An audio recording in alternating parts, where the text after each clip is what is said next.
सोचिए अगर कोई इंसान बुध ग्रह पर चला जाए तो क्या होगा। क्या उसका शरीर सूरज की तपीस में जलकर राख बन जाएगा या रात की मौत जैसी ठंड में जमकर टूट जाएगा। और एक सवाल जो आज तक किसी किताब में ठीक से नहीं बताया गया, जब सूरज और चांद तो आसमान में चमकते हुए साफ दिखते हैं तो फिर बुध ग्रह क्यों नहीं दिखता। क्या वो इतना छोटा है या इतनी तेजी से भाग रहा है कि हमारी आंखें पकड़ ही नहीं पाती। और अगर आप बुध से भी आगे निकल जाएं, सारे ग्रहों को पार करते जाएं और सीधा ऊपर ही ऊपर उड़ते जाएं, तो क्या ब्रह्मांड कभी खत्म होगा। एक ऐसा ग्रह जो सूरज से सबसे करीब है लेकिन फिर भी सबसे ज्यादा अनदेखा, जहां एक ही दिन में इतनी गर्मी होती है कि लोहा तक पिघल सकता है और उसी दिन की रात में सब कुछ बर्फ बनकर ठहर जाता है। इस वीडियो में हम उस रहस्यमय बुध ग्रह को ऐसे देखेंगे जैसे आज तक किसी ने नहीं देखा होगा। अगर आप भी उन्हीं में से हैं जो हर रहस्य के जवाब को जानना चाहते हैं तो ये वीडियो को अंत तक जरूर देखें और इस ज्ञान के सफर में साथ चलने के लिए चैनल को सब्सक्राइब जरूर करें। चलिए आज करते हैं एक रहस्यमय और खतरनाक यात्रा बुध ग्रह की ओर। बुध यानी मर्क्यूरी ये धरती से करीब 7.7 करोड़ किलोमीटर दूर है। सुनने में ज्यादा नहीं लगता, लेकिन जब आप जानेंगे कि वहां पहुंचने के लिए कोई सीधी सड़क नहीं बल्कि पूरे सूरज के गुरुत्वाकर्षण से लड़कर पहुंचना पड़ता है, तो ये दूरी लगती है जैसे किसी दूसरे ब्रह्मांड की हो। अब बात करते हैं आकार की।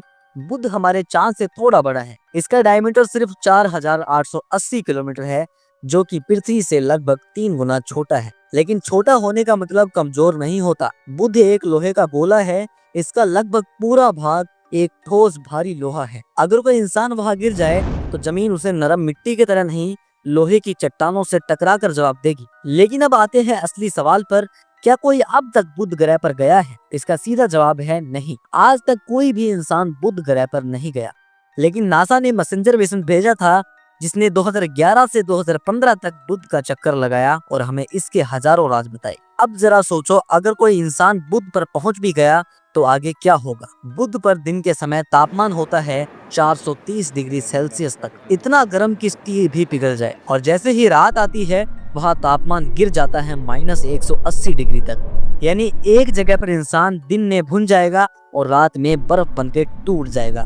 ऐसे में इंसान का वहाँ बिना किसी स्पेशल प्रोडक्शन के जिंदा रहना नामुमकिन है। अब सवाल ये उठता है, अगर कोई इंसान वहाँ रहना चाहे तो कैसे बचेगा। सर्वाइव के लिए उसे चाहिए होगी एक स्पेशल सूट जो दिन में गर्मी और रात में बर्फ दोनों को झेल सके। एक ऐसा अंडरग्राउंड शेल्टर जो सूर्य की रेडिएशन से बचा सके। ऑक्सीजन जनरेटर, क्योंकि बुध पर ना हवा है ना ऑक्सीजन। और सबसे जरूरी है सोलर एनर्जी सिस्टम, क्योंकि वहाँ दिन कई हफ्तों तक चलता है और ऊर्जा का कोई भी जरिया नहीं है। और अब आता है सबसे बड़ा सवाल, वहाँ तक जाना कितना महंगा पड़ेगा। अगर आज के हिसाब से बात करें तो एक इंसान को बुध तक भेजने में नासा या स्पेसएक्स को कम से कम 20 से 50 अरब डॉलर तक का खर्च आएगा। इसमें rocket, fuel, space suit, life support system, space station और रिटर्न मिशन शामिल होंगे। और टाइम, अगर हम आज के स्पेस रॉकेट में जाएं तो बुध तक पहुंचने में लग सकते हैं 3 से 6 महीने तक, वो भी तब जब रूट एकदम सही चुना जाए। लेकिन ये सिर्फ खर्च की बात नहीं है।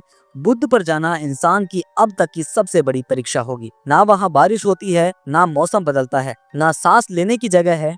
वहाँ सिर्फ तपती आग और जमी हुई रातें हैं। फिर भी इंसान की जिज्ञासा रुकती नहीं। लेकिन अब सवाल उठता है, बुध आखिर है कहाँ? बुध सूर्य का सबसे पहला और सबसे नजदीकी ग्रह है। सूरज और बुध के बीच की दूरी सिर्फ 5.8 करोड़ किलोमीटर है, यानी उतनी ही दूरी जितनी पृथ्वी और सूरज के बीच की तुलना में 2.5 करोड़ किलोमीटर कम। यह इतनी पास है कि वहां से सूरज आपको 3 गुना बड़ा और कई गुना ज्यादा चमकदार दिखेगा। लेकिन फिर दिमाग में सवाल उठता है, जब सूरज और चांद हमें धरती से दिखाई देते हैं तो बुध क्यों नहीं? क्या वो छिपा है? क्या वो दिखता ही नहीं? असल में बुध दिखता है, लेकिन बहुत कम समय के लिए।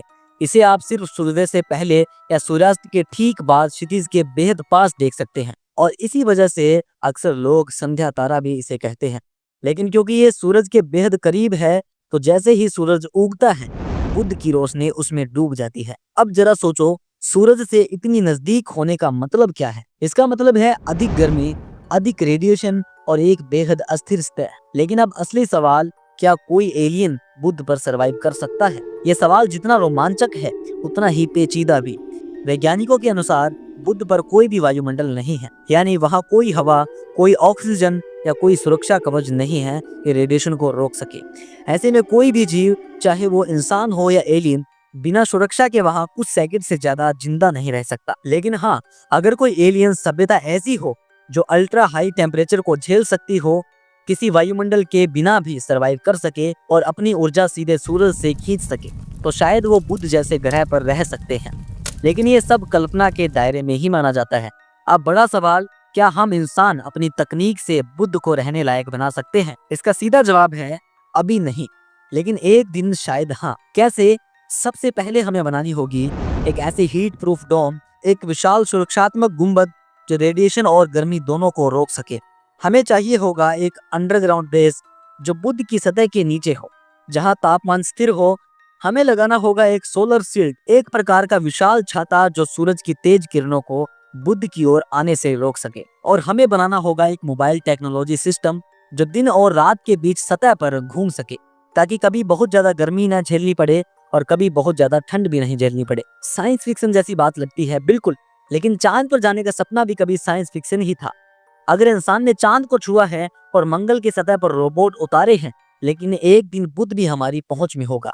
लेकिन क्या तुम जानते हो बुध पर एक दिन कितना लंबा होता है? एक दिन यानी एक सोलर डे बुध पर होता है लगभग 176 पृथ्वी दिन जितना लंबा।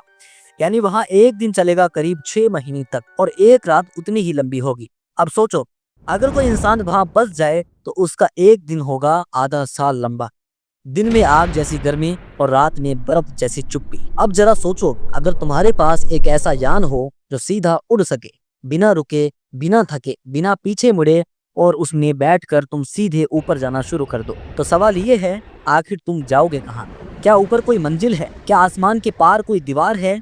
या वो सफर जो कभी खत्म ही नहीं होता? सबसे पहले तुम पार करोगे पृथ्वी का वायुमंडल, जो लगभग 100 किलोमीटर ऊपर है। यहीं से अंतरिक्ष शुरू होता है।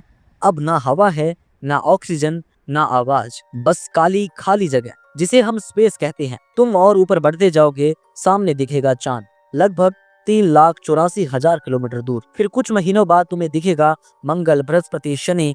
तब जाकर सूरज भी पीछे छूट जाएगा। फिर आएगा सौरमंडल का किनारा, जहाँ सूरज का गुरुत्व बल भी अब असर नहीं करता। इस जगह को कहते हैं हेलियोपोस, जहाँ से आगे कोई सूरज नहीं, कोई गर्मी नहीं, सिर्फ अंधेरा और रहस्य। अब आप जिस दिशा में उड़ रहे हो वो है इंटरस्टेलर स्पेस, तारों के बीच की खामोश अनंत दुनिया। अब सवाल ये उठता है, अगर तुम उड़ते ही रहो तो क्या कोई दीवार आएगी? क्या ब्रह्मांड का अंतिम छोर आएगा? विज्ञान कहता है ब्रह्मांड का कोई किनारा नहीं है।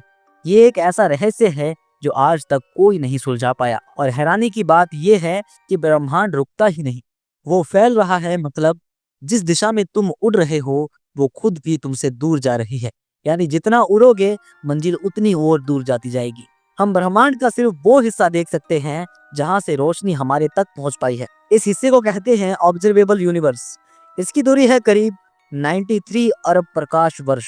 और अगर तुम उस रफ्तार से भी चलो, यानी हर सेकंड 3 लाख किलोमीटर, तो भी उस दूरी को तय करने में अरबों साल लग जाएंगे। लेकिन जब तक तुम वहां पहुंचोगे तब तक ब्रह्मांड और भी आगे बढ़ चुका होगा। यानी तुम कभी भी उस किनारे तक नहीं पहुंच पाओगे। अब बात करते हैं उस पहले सवाल की, वायुमंडल के बाद क्या है? जवाब है शून्यता। एक ऐसा अंधेरा जहां कोई हवा नहीं, कोई गुरुत्व नहीं, कोई आवाज नहीं। वहां है डार्क मैटर, डार्क एनर्जी, और शायद कुछ ऐसा जिसे हम जान ही नहीं पाए। आज तक कोई इंसान, कोई कैमरा, कोई यान उस हद तक नहीं पहुंचा। वो हिस्सा आज भी एक अबूझ रहस्य है। तो अगर तुम सीधा ऊपर उड़ते रहो तो तुम ब्रह्मांड के नक्शे से बाहर निकल जाओगे। गैलेक्सियां पीछे छूट जाएगी, तारों की नदियां पार हो जाएंगी, black holes, Newton stars, cosmic धागे, ये सब तुम्हारे रास्ते में आएंगे। मगर मंजिल शायद नहीं, क्योंकि ब्रह्मांड का कोई अंत नहीं है, वो अनंत है। वो चलता रहता है, फैलता रहता है, गहराता रहता है। और अगर तुम पूछो कि ऊपर जाकर क्या मिलेगा, तो शायद जवाब सिर्फ एक ही है, अकेलापन, शून्यता और अनंत। अगर तुम उड़ते जाओ तो शायद कभी लौट ना पाओ, क्योंकि ब्रह्मांड अनंत है और अनंत की कोई मंजिल नहीं होती। वैज्ञानिक कहते हैं कि ब्रह्मांड के उस पार क्या है ये कोई नहीं जानता, लेकिन गुरु नीति के लिए नामुमकिन कुछ भी नहीं है। मैं वादा करता हूँ बहुत जल्द इस रहस्य की पूरी रिसर्च करके वो सच आपके सामने लाऊंगा। ऐसा सच जो अब तक दुनिया से छुपा हुआ है। बस उसके लिए एक वादा तुम भी करो कि इस चैनल को अभी सब्सक्राइब करो, क्योंकि अगली बार हम जाने वाले हैं ब्रह्मांड की सबसे गुप्त और खतरनाक सच्चाई की तरफ। तो वीडियो को लाइक करो, कमेंट में लिखो सच जानना है, और शेयर करना मत भूलना। धन्यवाद।